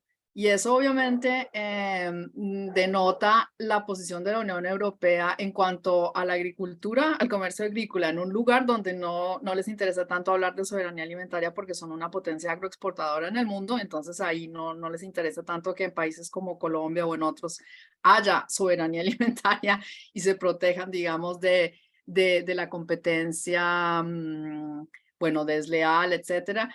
Pero en soberanía digital sí les interesa porque la Unión Europea también, digamos, está bajo el riesgo de ser una colonia digital, Cecilia lo dijo, entre Estados Unidos y China. Esa es la realidad. Si ustedes ven en el informe que Cecilia también citó de la Comisión de Comercio y Desarrollo de la ONU, la UNCTAD por las siglas en inglés, ustedes van a ver los mapas de quiénes son, cómo está repartido, digamos, la infraestructura digital, quiénes son las empresas, ahí ven que la Unión Europea es también una pequeña colonia. Entonces, bien, independientemente de esa nota irónica, estoy de acuerdo en que evidentemente un proceso los proyectos de soberanías en diferentes niveles están interrelacionados y son bastante importantes. Entonces, creo que crucial para el movimiento de soberanía alimentaria hacer todo el enlace y la articulación con las partes de la sociedad y los movimientos sociales que están, digamos, involucrados en esa lucha por la soberanía digital, en las nuevas tecnologías, por el conocimiento, y tenemos que construir entonces nuevas alianzas con ingenieros, con nuevos actores con quienes no estábamos acostumbradas, pero por la manera como se están dando digamos, estas tendencias, es muy importante que lo hagamos también. Muchas gracias, Sofía. Aparece aquí otra pregunta y en el caso de la región de América Latina y del ejemplo que puse de los gobiernos progresistas que incluso se van comprometiendo con esta expansión de la imagen de la digitalización como una solución y por supuesto en este escenario viéndola nosotros como una falsa solución, ¿cómo plantear la gobernanza de los datos en el escenario de los sistemas alimentarios? En el caso latinoamericano, a partir del estudio que has presentado. Bien, yo dije que una de las primeras recomendaciones es el de aplicar los derechos económicos, el reconocimiento de los derechos económicos, sociales y culturales en el campo de la gobernanza de los datos. Hasta ahora, el sistema de derechos humanos de Naciones Unidas ha estado muy concentrado en los problemas relativos a los derechos civiles y a las tecnologías digitales. Entonces, aquí estamos hablando de todo el tema de vigilancia, ¿no? Obviamente, todos los problemas con la libertad de expresión, con la libertad de movimiento, con la privacidad, ¿no? Toda la interferencia que hay sí, en términos de la privacidad.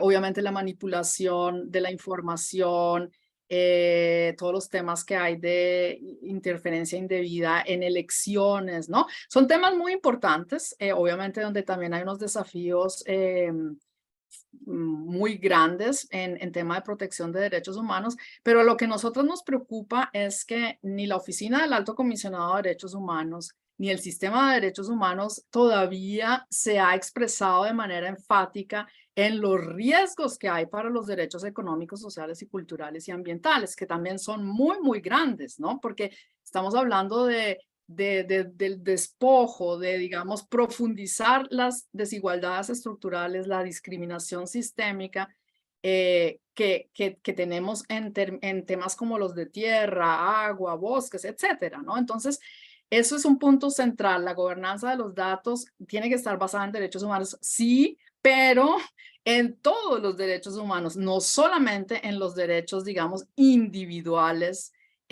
civiles y políticos, sino principalmente en aspectos, en derechos colectivos, económicos. Y entonces ahí creo que va a ser importante todas las discusiones democráticas que tiene que haber sobre cuáles son nuestros datos individuales, cuáles son nuestros datos colectivos como comunidades campesinas, por ejemplo, ¿no? Que son las discusiones similares hemos tenido en el campo de semillas, por ejemplo, ¿no? Entonces, esa es, digamos, una cuestión central para nosotras en cuanto a la gobernanza. Bueno, me quiero concentrar solo en eso. Muy bien, y van llegando las preguntas y creo que justamente vamos profundizando como en este hilo entre la soberanía y la gobernanza. Y alguien pregunta si conoces experiencias de resistencia concretas o de disputa de poder en favor de rituales de derecho para contener la apropiación de datos, digamos, en estos casos regionales. Bien, esa es una buena pregunta.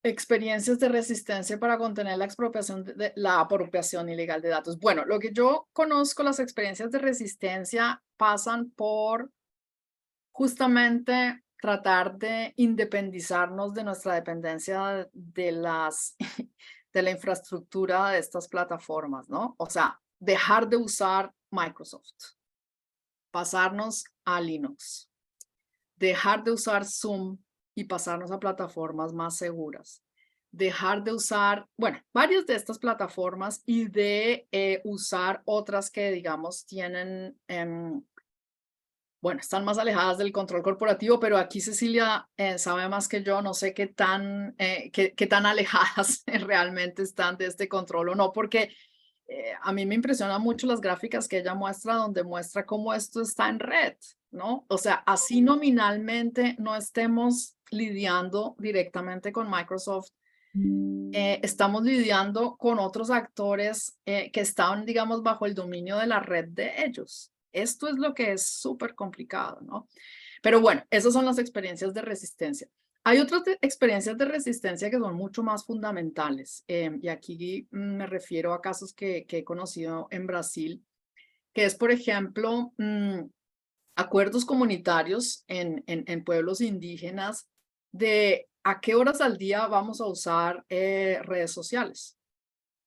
Porque es que este uso descontrolado de redes sociales que todos sabemos, bueno, todas las cuestiones que causa de cómo se alteran, ¿no? Patrones de comunicación, de intercambio cultural, etcétera, en comunidades, es también súper problemático. Aquí no hemos abordado todo el tema de, por ejemplo, salud mental, ¿no? O mental corporal, ¿no?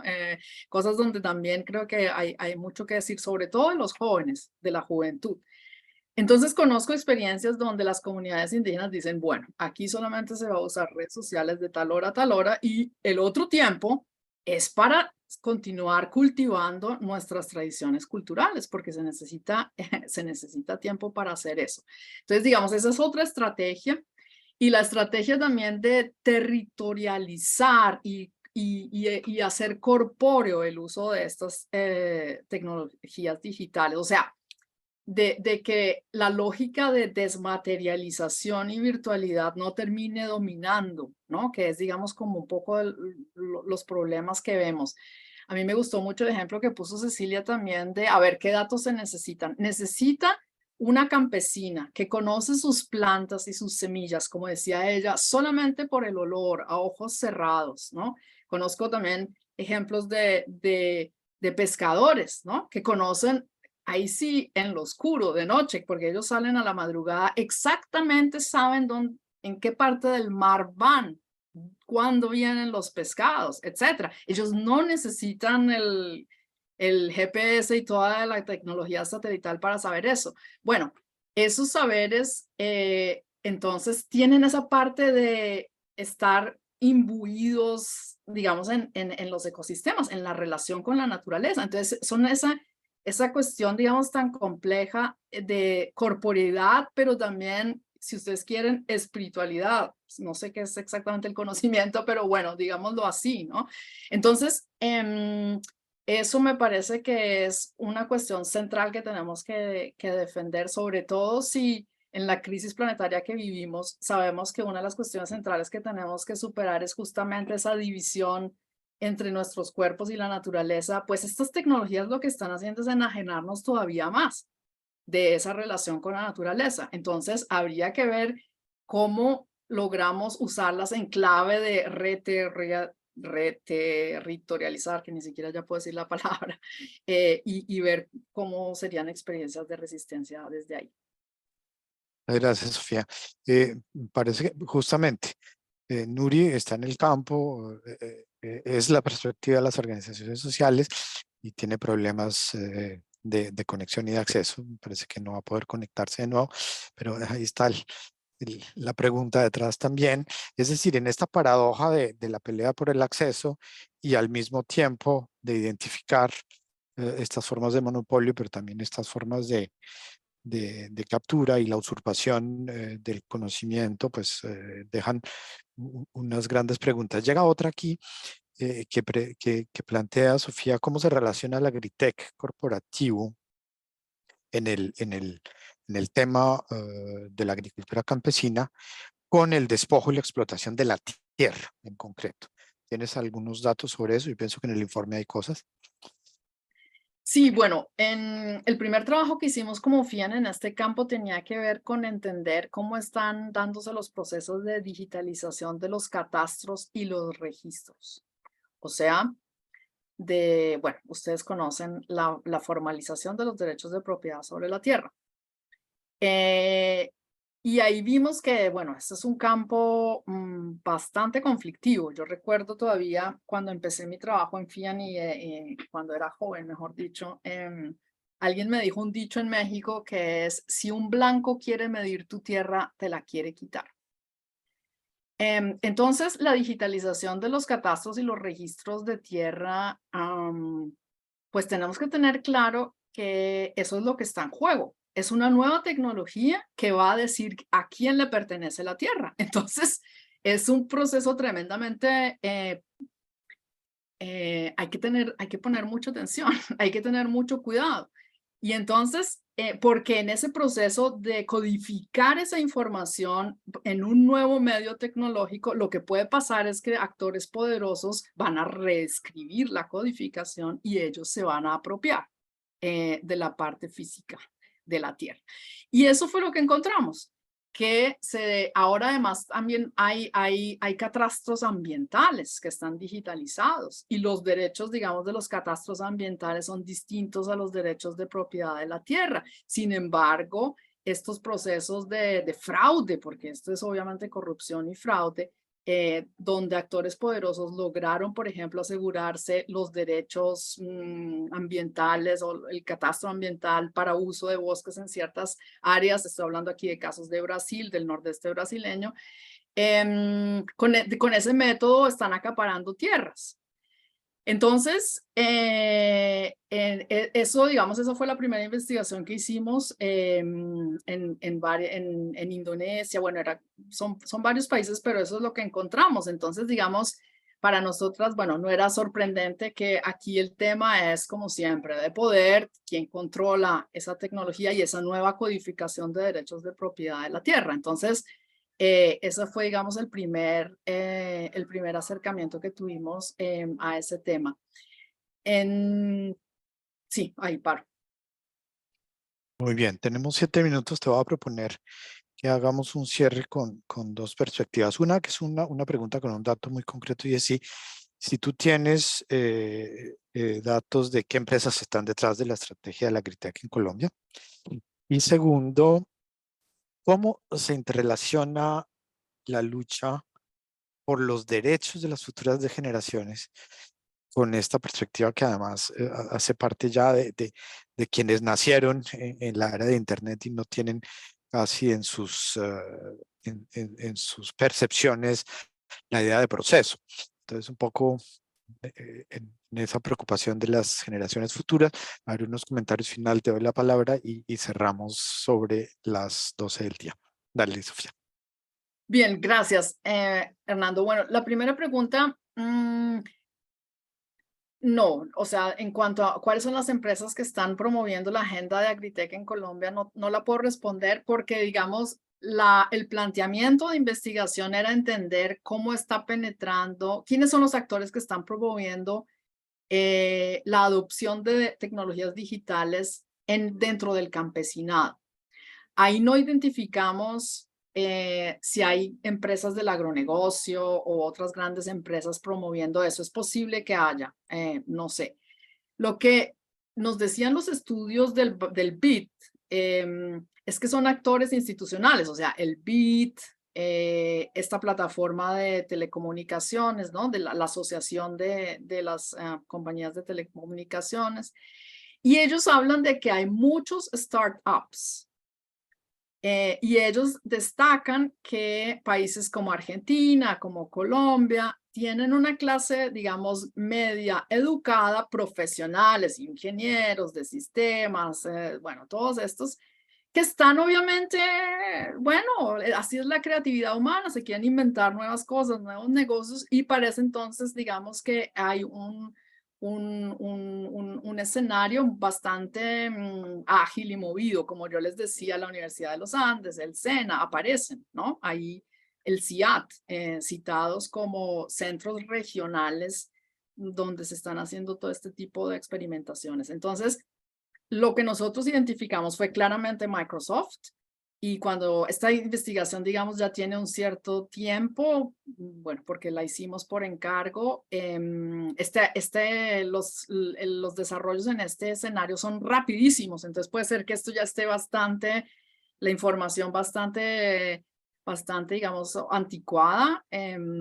Entonces, por eso, digamos, este estudio nos permitió identificar una agenda, ¿no? Una agenda de investigación, y eso es lo que estamos compartiendo. Entonces, hay mucho que cotejar si realmente lo que dice esta gente es propaganda o es verdad, etcétera, ¿no? Y entonces ahí, en ese momento, cuando descubrimos que era Microsoft, nos sorprendió un montón porque no teníamos conciencia, sabíamos de Monsanto y de Bayer y que estaban haciendo todas estas cosas, o sea, las empresas del agronegocio, pero que estén realmente directamente metido Microsoft, para nosotros era una novedad. Y lo que Cecilia contó hoy del FarmBeats y todo eso, y del rol que también vemos que está jugando la Fundación Gates, por ejemplo, en un espacio como el Comité de Seguridad Alimentaria, que fueron ellos los que propusieron que pues trabajar el tema de datos, que son los que están impulsando, supuestamente muy generosamente le van a ayudar a los gobiernos nacionales a recoger las estadísticas nacionales sobre agricultura y sistemas alimentarios. Entonces, bueno, ya más o menos intuimos para qué es que lo están haciendo. Y la pregunta sobre las generaciones futuras, bueno, yo creo que, bueno, como FIAN participamos recientemente, bueno, en un proceso que concluyó hace poco en elaborar con juristas una opinión de expertos, bueno, se llaman principios jurídicos sobre los derechos de las generaciones futuras. Ese proceso fue bastante interesante porque ahí empezamos discutiendo, a ver, un momento, quiénes son las generaciones futuras, ¿no? ¿Cuándo empieza el futuro? ¿Se puede separar el futuro del presente y del pasado?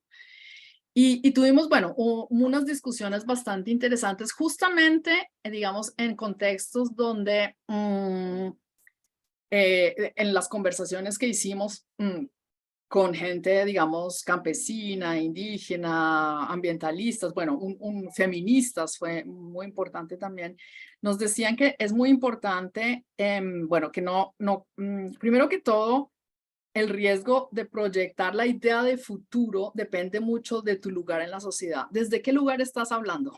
¿No? Y entonces ese es el futuro que tú estás proyectando.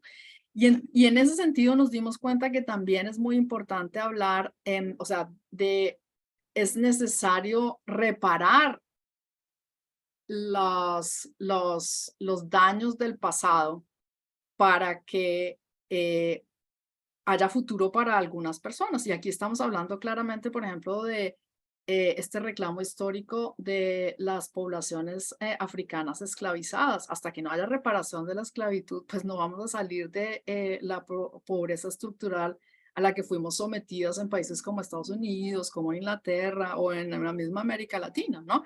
Entonces, bueno, esa conexión mucho más profunda también que tiene que ver con las cosmovisiones distintas que hay sobre cómo nos conectamos con los ancestros y cuál es el futuro, me parece que fue una de las cuestiones más importantes y cómo tenemos que hacer ahora, digamos, instituciones y políticas y legales que den cuenta de esas diferentes cosmovisiones. Entonces, para mí esa fue la lección más importante de ese proceso y después les puedo compartir también el enlace sobre esos principios de los derechos de las generaciones futuras.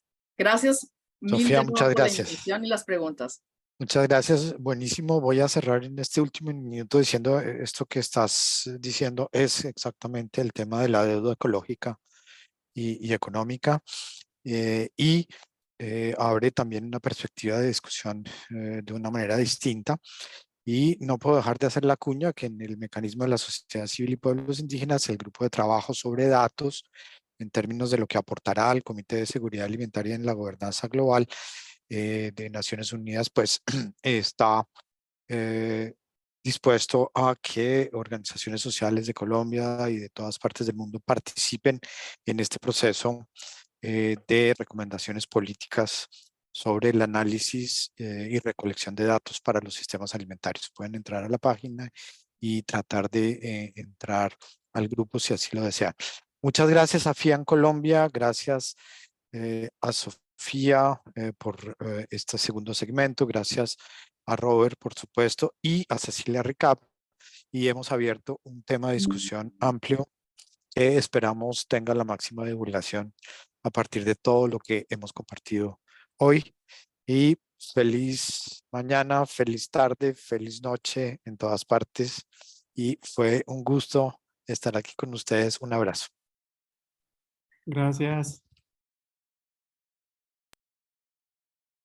Chao a todos, muchas gracias por la invitación y muchas gracias a quienes hablaron después. La verdad me enriquecieron un montón las cosas que dijeron y también hay una parte de, quizás que estos mensajes son un poco pesimistas a veces, pero al mismo tiempo me parece que darnos cuenta de toda la gente que participa y todas las cosas que se están haciendo de un montón de lados, tiene que servirnos para, nada, para ser más fuertes y seguir pensando creativamente qué hacer distinto. Abrazos. Bueno, realmente muchas gracias. Un abrazo para todos, todas. Gracias, senador. Tenemos una responsabilidad de que este planeta, esta tierra, esta agua, este aire, toda esta diversidad biológica tan rica y cultural también que hemos construido, las comunidades es para nuestros hijos, nuestras hijas, nietos, nietas. comprometernos con eso, ¿no? Tenemos problemas gravísimos de desmineralización de suelo, de agotamiento de acuíferos, y pues como nuevo gobierno estamos muy conectados para hacer pues de este planeta, de esta tierra, un espacio de vida y no un espacio de explotación y extractivismo. Muchísimas gracias, Dios les bendiga, un abrazo para todos, todas.